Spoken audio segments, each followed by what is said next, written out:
Hey everybody, how's it going? Happy September 2025. I have a challenge for you. This is my September committing to your living challenge. What is committing to your living? How many people do you think about before you actually choose to do something? And if there's a list or if there's even one, those are the people that you're committed to. But what would it be like to be committed to you? So I've got a few days of questions for you to start digging in and finding out what's true for you. I think I started this after, yes, after my book was published, my first book, Beauty and the Breakup. Anytime you leave a relationship, whether it's oops, there's a bug in here, whether it's a marriage or a long-term relationship, somewhere where you get intertwined, there's a process of unwinding that's required before you're able to really feel like yourself again.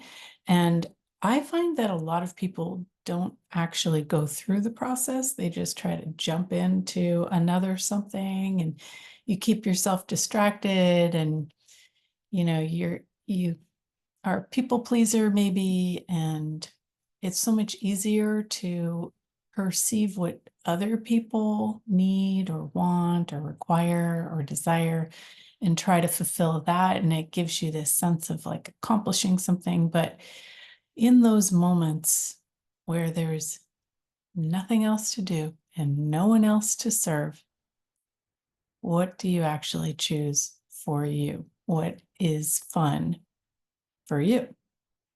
And for some of us, we haven't thought about this for a long, long time. And so your first answers when you start to ponder this question might be things that you think you're supposed to want to do, or that, are habitual, or that other people think are fun, or whatever it is. But really getting down to that sense of you, the being, and your uniqueness and what actually brings you joy, it takes a bit of digging to get there.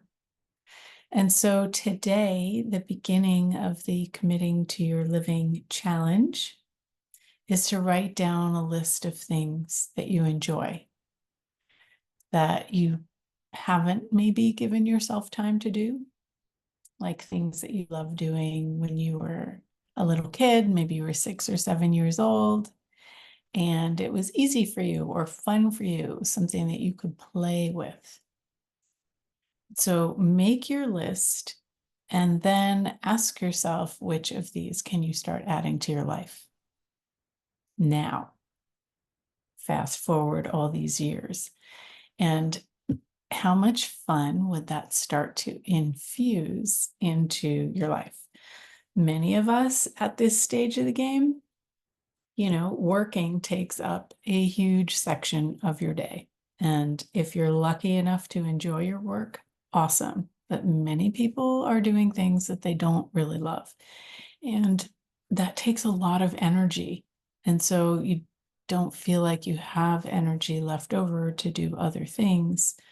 But when you actually get to your list of things that you like to do when you were a little kid, it's interesting how adding those in can actually add to the energy that you have during the day and make you feel lighter and happier and more fulfilled.